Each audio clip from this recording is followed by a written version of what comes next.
আমি গোপা গঙ্গোপাধ্যায়। আমি আজ সুকান্ত ভট্টাচার্য ছোট্ট একটা কবিতা পাঠ করব।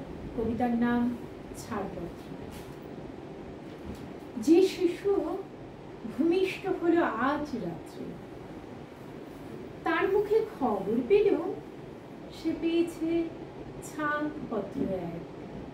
নতুন বিশ্বের দ্বারে তাই ব্যক্ত করে অধিকার, জন্মমাত্র সুতীব্র চিৎকারে। খর্বদেহে নিঃসহায়, তবু তার মুষ্টিবদ্ধ হাত উত্তোলিত, উদ্ভাসিত কি এক দুর্বোধ্য প্রতিজ্ঞায়। সে ভাষা বোঝে নাকি? কেউ হাসে, কেউ করে মৃদু তিরস্কার। আমি কিন্তু মনে মনে বুঝেছি সে ভাষা।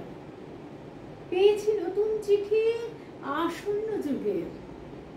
পরিচয় পত্র পড়ি ভূমিষ্ঠ শিশুর অস্পষ্ট কুয়াশা ভরা চোখে। এসেছে নতুন শিশু, তাকেই ছেড়ে দিতে হবে স্থান।